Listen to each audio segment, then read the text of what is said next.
हो गए कितने घर बर्बाद, चली गई कितनी जानें हैं, रह गई हजारों एकड़ भूमि पड़ती है भैरव कोठी गांव में अपनों के हाथों, अपनों के खून से लाल होती रही हमेशा से धरती है। नमस्कारम, नमो मिथिला में आपका स्वागत है। हम हैं M.K. झा।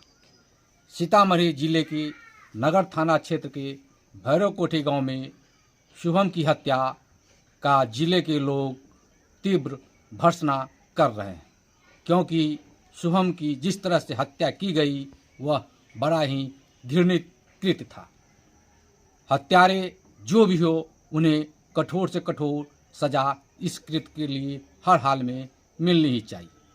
हालांकि शुभम की हत्या का मामला भैरव कोठी गांव का कोई पहला मामला नहीं है। भैरव कोठी गांव हमेशा से अपनों के हाथों, अपनों के खून से रक्त रंजित होता रहा है। इससे पूर्व भी उस गांव में अपनों के द्वारा अपनों के साथ कई घटनाएं घट चुकी हैं।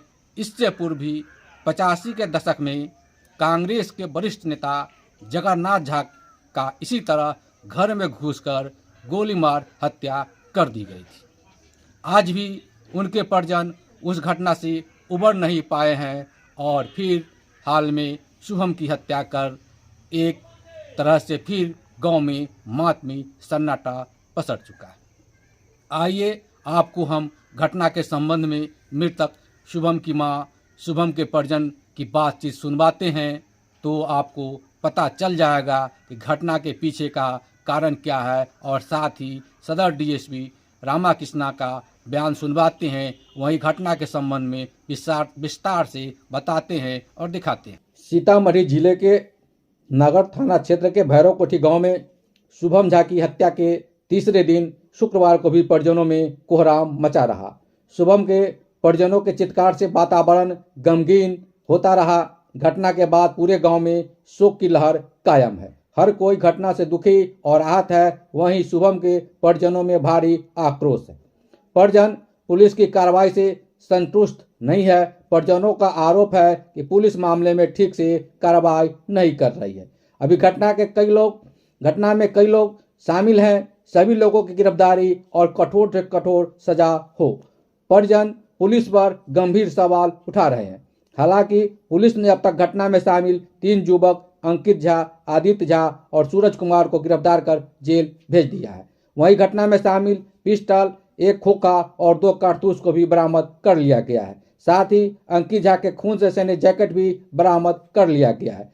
शुभम के पिता मुकेश झा के अनुसार कांटा चौक स्थित 2.5 कट्ठे जमीन, जिसकी कीमत करीब 2 करोड़ है, इस जमीन को हड़पने की नीयत से उसके पुत्र की हत्या की गई, जबकि पुलिस जमीन के साथ साथ आपसी विवाद और प्रेम प्रसंग को घटना का कारण मान रही है। घटना का सच जो भी हो यह तो पुलिस के अनुसंधान का विषय है, लेकिन एक बात सत्य है, घटना के पीछे और भी कारण है और गहराई से जांच होने पर कई चेहरे बेनकाब हो सकते हैं, जिस पर अभी पर्दा है। भैरव कोठी गांव में अपनों के द्वारा अपनों की हत्या का यह कारनामा पहली बार नहीं हुआ है। इससे पूर्व भी कई घटनाएं इस गांव में घट चुकी है। 3 दशक पूर्व इसी गांव के कांग्रेस के वरिष्ठ नेता और इलाके के दिग्गज जगन्नाथ झा की घर में घुसकर गोली मार हत्या कर दी गई थी। भैरव कोठी गांव का इतिहास हमेशा से अपनों के हाथों, अपनों के रक्त से रक्त रंजित होता रहा है और एक बार फिर इस गांव में एक काला अध्याय लिखा गया है। क्या मांग है आप लोग का? हमरा बाबा जे मारले है हमर दियादिन मटकी, ओकरा अभी गिरफ्तार करे के है। जितेश झा के गिरफ्तार करे के है अभी ना, तो हम सब यहाँ से ना उठा सर। अभी तक कोई प्रशासन कुछ ना। हमरा बाबा का जहाँ मारले तो कहाँ बोलते हैं, तो हमको हाथ में मार के वो और धक्का मार के मेरा हाथ झिझोड़ के ऐसे करके मोहर को बोला। कौन आपका हाथ? कौन आपको? रामकृष्ण है वो। हमको भी हमारे बेटे को मार दिया। हमको बोला सारा त्याग दिए, पैसा खाए हुए हैं। हमको बोला भागे यहाँ से, हम अपना काम मारा हुआ सब हत्यारा का जांच करना चाहिए। चाहिए, जांच पड़ताल चाहिए। कोई जांच पड़ताल नहीं किया और सही छोड़ दिया। जांच पड़ताल चाहिए हमको। तब हम कोई धमकी मिलता है कि तुमको बर्बाद हमको मार से हमको डर नहीं है ना, तो हमरा सबके मार दे। राम कृष्ण अभी से 14 घंटा हम बोले 14 घंटा आप कहाँ थे? जब हम लोग लोकेशन ट्रैक करते थे तो तिरकौरिया बताता था, तो उन लोग को नहीं गए। हम बोले तिरकौरिया बताता था कि आप उसके घर से कोई औरत को उठा लेते, कोई महिला को लेकर, वो खुद ले लेता। प्रशासन घूस खाया है। अभी हम लोग को कुछ होता तो वो कुछ न कुछ करता और उन लोगों को बोला दीजिए घर में आप फूक दे सबक नहीं। हमारे बउआ के प्रशासन मिला हुआ है सब।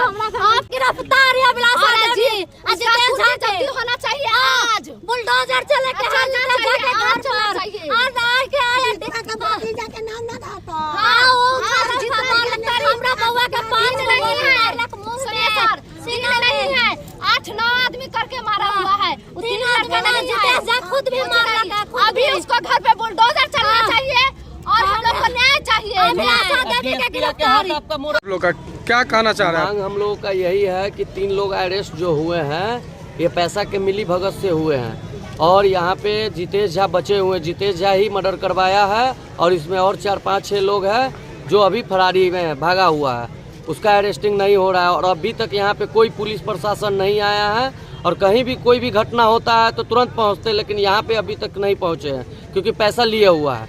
डीएसपी एसपी सब लोग बिके हुए हैं यहाँ पे, इसलिए अभी तक कोई नहीं आया है। जल्द से जल्द इस पर कार्रवाई किया जाए। वो मिली भगत से सिलेंडर करवाया गया है उसको खुद बचने के लिए जितेश झा, और उसमें जो भी लोग हैं मर्डर करने वाले वो सब भागे हुए हैं। आप लोग का क्या मांग है? मांग हम लोगों का यही है जल्द से जल्द सबका अरेस्टिंग हो, फांसी मिले उन लोगों को जल्द से जल्द। प्रशासन अपना अपराध और प्रशासन एक बार भी यहाँ देखने नहीं आ रहा है कि क्या स्थिति है नहीं है।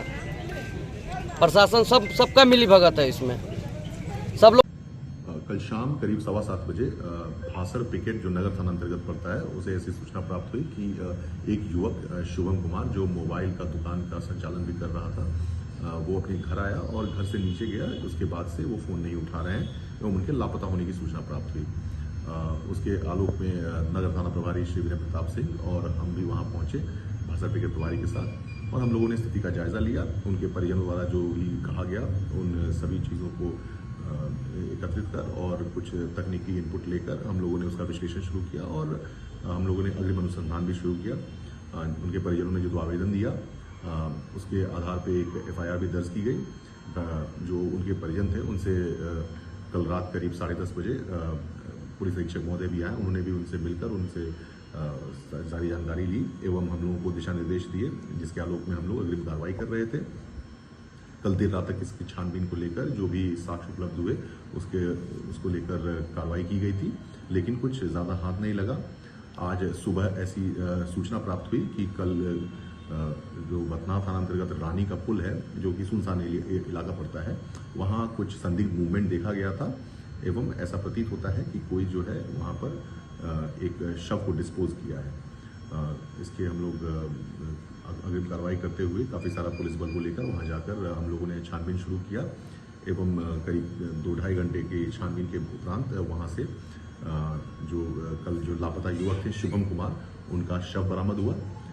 उनकी शव बरामदी के उपरांत उनको घटनास्थल का निरीक्षण के लिए हम लोगों ने वहाँ पर FSL की टीम को बुलाया। वहाँ से जो बरामद चीज़ें थी, सामग्री थी, उन सभी को विधिवत जब्त कराया गया एवं शव को पोस्टमार्टम हेतु स्थानीय सदर अस्पताल भेजा गया।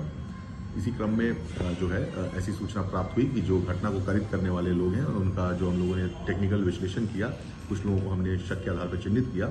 उनके बारे में सूचना प्राप्त हुई कि वो लोग जो है शहर छोड़ और पड़ोसी देश नेपाल जा रहे हैं। तो नेपाल जाने के क्रम में हम लोगों ने उनको वहाँ पर सुप्पी थाना के क्षेत्र में जाकर मैंने उनको एप्रीहेंड किया। जो 3 लड़के थे, तीनों को हम लोगों ने गिरफ्तार किया।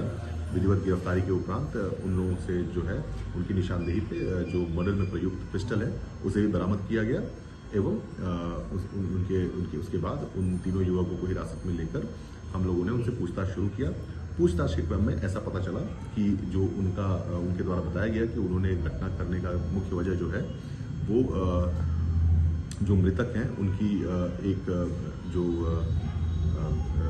रिश्ते में बहन लगती हैं उनसे इनका किसी प्रकार का बातचीत होना है। हालांकि इस यहाँ पर स्पष्ट कर देना ज़रूरी है कि जो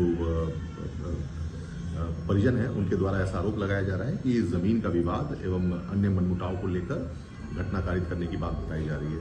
फिलहाल पुलिस दोनों ही पहलू को जो है लेकर अग्रिम अनुसंधान कर रही है और हम लोग घटना का मुख्य कारण को तलाश रहे हैं।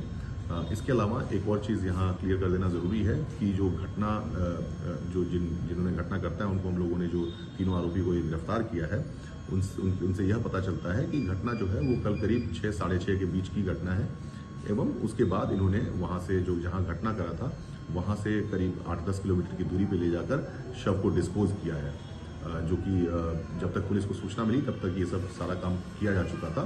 हालांकि हम लोगों ने जो भी इनपुट्स थे उसके आधार पर काफ़ी देर तक कल रात में भी देर रात तक छानबीन किया था एवं उसी के आधार पर आज भी आगे की कार्रवाई की जा रही थी। हम लोग सभी पहलुओं को ध्यान में रखते हुए और मैटर की जो इस घटना की संवेदनशीलता है उसको ध्यान में रखते हुए आगे कार्रवाई की जा रही है। एफएसएल की टीम के द्वारा सभी जगहों का निरीक्षण कराया गया है।